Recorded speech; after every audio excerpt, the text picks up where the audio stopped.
Hello friends, कैसे हैं आप लोग। आज हम लोग पढ़ेंगे मास्टर डिग्री में संस्कृत।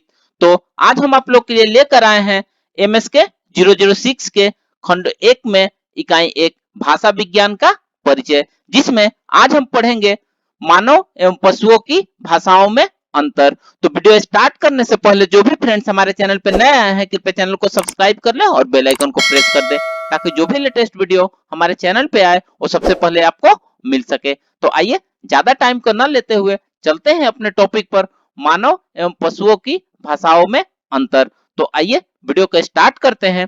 कुछ जीवों के बारे में ऐसी कहानियां अथवा मान्यताएं हैं जो मनुष्य की तरह ही बातचीत कर सकते हैं। हम आमतौर पर मानते हैं कि इस तरह की धारणाएं कल्पना मात्र है, क्योंकि जिन भी पक्षियों या जानवरों का इस संदर्भ में वर्णन किया जाता है वे मनुष्यों की भाषा का अनुसरण सिर्फ एक सीमित रूप में ही करने में समर्थ होती हैं। इसका तात्पर्य यह है कि प्राणी अपनी प्रजातियों के अन्य सदस्यों के साथ संवाद में तो सक्षम है, पर मनुष्यों की भांति नहीं। अतः मानव भाषा में अवश्य ही ऐसे गुण होते हैं जो इसे इतना अनोखा बनाते हैं कि यह किसी भी अन्य संचार प्रणाली से बिल्कुल भिन्न प्रतीत होती है, और इसलिए किसी भी अन्य प्राणी द्वारा इसे सीखा नहीं जा सकता है। अब हम निम्नलिखित मानव भाषा के कुछ विशेष गुणों को देखते हैं जो इसे अन्य संचार प्रणाली से पृथक बनाते हैं। इनका उल्लेख मुख्यतः चार्ल्स एफ हॉकेट ने 1960 में किया था। आइए नेक्स्ट देखते हैं अंतर अंतरणता यानी डिस्प्लेसमेंट। अंतरणता अर्थात विस्थापन का तात्पर्य है कि मनुष्य उन चीजों के बारे में बात कर सकता है जो शारीरिक रूप से मौजूद नहीं है, फिर भी जो किसी भी रूप में मौजूद नहीं है। वक्ता अतीत और भविष्य के बारे में बात कर सकते हैं और अपनी आशाएं और अपने सपने को व्यक्त करते हैं। मानव की भाषा वर्तमान समय के क्रियाकलापों की अभिव्यक्ति तक सीमित नहीं है। विस्थापन एक ऐसी विशेषता है जो मानव भाषा को नर बानर संप्रेषण के अन्य रूपों से अलग करती है। आइए नेक्स्ट देखते हैं अर्बिट्रारीनेस यानी यादृच्छिकता। सामान्यतः सामान्यतः भाषाई रूप और इसके अर्थ के बीच कोई प्राकृतिक संबंध नहीं होता है। जो संबंध होता है वो असंगत अथवा मन मनमाना सा प्रतीत होता है। उदाहरण स्वरूप हिंदी शब्द कुत्ता के भाषाई रूप को देखकर यह कह पाना अत्यंत कठिन है कि इसका स्वाभाविक और स्पष्ट अर्थ कुत्ता है, क्योंकि शब्द और इसके अर्थ में कोई प्राकृतिक या अनुसंकेतक संबंध नहीं है। दुनिया में भाषाई संकेतों और वस्तुओं के बीच संबंध इस पहलू को यादृच्छिकता के रूप में वर्णित किया गया है। आइए नेक्स्ट देखते हैं उत्पादकता यानी प्रोडक्टिविटी। उत्पादकता का अर्थ है मानव मानव उसकी भाषा में कोई भी नया उच्चारण व किसी प्रकार का नया वाक्य बना यह समझ सकता है कि मनुष्य इस प्रकार के असीमित उच्चारणों का निर्माण करने में सक्षम है। यही कारण है कि एक ही भाषा का विभिन्न कालों और अलग अलग क्षेत्रों में नया रूप देखने को मिलता है। यह तथ्य इस बात को इंगित करता है कि भाषा स्थिर नहीं है, अपितु भिन्न भिन्न परिस्थितियों के आधार पर इसके रूप और प्रयोग में परिवर्तन होता रहता है। नए मुहावरे हर समय बनाए जाते हैं और संकेतों के अर्थ, संदर्भ और स्थिति के आधार पर भिन्न भिन्न हो सकते हैं। आइए नेक्स्ट देखते हैं सांस्कृतिक संचरण। हालांकि हम अपने माता पिता से शारीरिक विशेषताओं जैसे कि भूरी आंखें और काले बाल प्राप्त कर सकते हैं, हमें उनकी भाषा विरासत में नहीं मिलती है।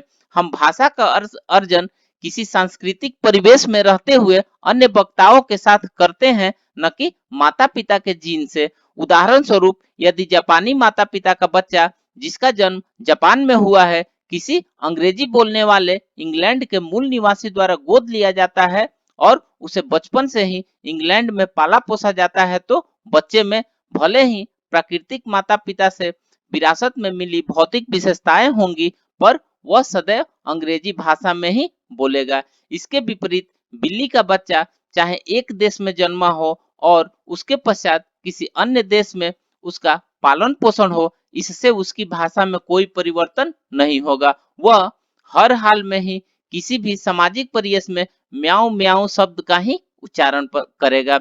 यह प्रक्रिया जिससे एक भाषा को एक पीढ़ी से दूसरी पीढ़ी तक पारित किया जाता है, सांस्कृतिक प्रसारण कहलाती है। ये नेक्स्ट देखते हैं दैत्यता। मानव भाषा के उच्चारण में दो स्तर या परतें हैं, यानी भाषा के इस गुण को द्वैत कहा जाता है। वाक उत्पादन यानी स्पीच प्रोडक्शन में हमारे पास एक भौतिक स्तर होता है जिस पर हम अलग अलग ध्वनियों का उत्पादन कर सकते हैं, जैसे न, ब और ई। व्यक्तिगत ध्वनियों के रूप में इन असतत रूपों में से किसी का कोई आंतरिक अर्थ नहीं है अथवा ये निरर्थक है। एक विशेष तरीके से संयोजित कर अंग्रेजी भाषा में हम इन असतत ध्वनियों से एक शब्द बीन और दूसरा नीब बना सकते हैं जिनके अर्थ अलग अलग है। उच्चारण का यह स्तर सार्थक है। इस प्रकार एक स्तर पर हमारे पास अलग अलग ध्वनियां हैं और दूसरे स्तर पर हमारे पास अलग अलग अर्थ है। इस दैत्यता को अभिरचना दैधता कहते हैं, जो वास्तव में मानव भाषा की सबसे किफायती विशेषताओं में से एक है। भाषा की इस विशेषता के कारण असतत ध्वनियों के सीमित समुच्चय के साथ भी हम बहुत बड़ी संख्या में सार्थक ध्वनि संयोजनों का उत्पादन करने में सक्षम हैं। आइए नेक्स्ट देखते हैं वाक्छल। वाक्छल झूठ बोलने या धोखा देने की क्षमता को कहा जाता है। भाषा का प्रयोग करते समय मनुष्य मिथ्या या अर्थहीन वचन बोल सकता है। यह पशु संचार और मानव संचार यानी भाषा के बीच एक महत्वपूर्ण अंतर है। अतः पशु संचार में झूठ बोलना या कुछ ऐसा व्यक्त करना जिसका वास्तविक जगत में अस्तित्व ही नहीं है या संभव नहीं है। आइए नेक्स्ट देखते हैं अधिगम्यता। इस विशेषता के अनुसार भाषा को सीखा और सिखाया जा सकता है। जिस तरह एक वक्ता अपनी पहली भाषा सीखता है, उसी तरह वक्ता दूसरी भाषाओं को सीखने में सक्षम होता है। यह ध्यान देने योग्य है कि छोटे बच्चे सामर्थ्य और सहजता के साथ भाषा सीखते हैं। हालांकि भाषा अर्जन एक महत्वपूर्ण अवधि के नियम से भी बाधित होता है और उस अवधि के बीत जाने के बाद बच्चों के लिए भाषा सीखना कठिन हो जाता है। आइए नेक्स्ट देखते हैं प्रतिबिंबन। मनुष्य अपनी ही भाषा के बारे में बात करने के लिए भाषा का उपयोग कर सकता है। मानव भाषा की यह एक अद्भुत विशेषता जिसे प्रतिबिंबन कहते हैं, पशुओं की संचार प्रणाली में यह नहीं पाई जाती है। प्रतिबिंबन के गुण का प्रयोग करते हुए मनुष्य यह बता सकता है कि भाषा क्या है, भाषा की संरचना कैसी है और अन्य लोगों के साथ भाषा के विचार पर चर्चा भी कर सकते हैं। आइए नेक्स्ट देखते हैं अर्थत्व। जब हम किसी भी विचार, वस्तु या घटना को किसी प्रतीक के द्वारा प्रकट करते हैं तो इस प्रक्रिया को अर्थत्व कहा जाता है। सरल शब्दों में मानव भाषा का अर्थत्व का गुण एक यादृच्छिक प्रतीक और वास्तविक दुनिया में किसी किया या वस्तु के बीच अद्वितीय संबंध को दर्शाता है। उदाहरण के लिए क्रिया चलना एक पैर को दूसरे के सामने ले जाने की क्रिया को इंगित करता है और लाल रंग हमें रुकने के लिए बाधित करता है। अतः अर्थत्व केवल एक प्रतीक या वस्तु के द्वारा किसी क्रिया को समझने में मदद करता है। आइए नेक्स्ट देखते हैं विविधता। मानव भाषा का स्वरूप कुछ ऐसा है कि बड़ी से बड़ी इकाई को छोटी से छोटी असतत इकाइयों में जोड़ा जा सकता है। उदाहरण के लिए वाक्यों को शब्दों में और शब्दों को ध्वनि की इकाइयों में विभाजित किया जा सकता है। इसे विविधता या बहुघटकता कहते हैं, जो पशुओं की संचार प्रणाली में नहीं मिलता है। परिणाम स्वरूप पशुओं के संवाद में ध्वनि संकेत निश्चित होते हैं और उन्हें किसी भी प्रकार के विभाजन द्वारा छोटा या बड़ा नहीं किया जा सकता है। तो फ्रेंड्स, इस प्रकार से आज हमने मानव पशुओं की भाषाओं में अंतर के बारे में पढ़ा। तो मिलते हैं एक नए वीडियो के साथ में, तब तक से हमारे चैनल पे बने रहिए। धन्यवाद।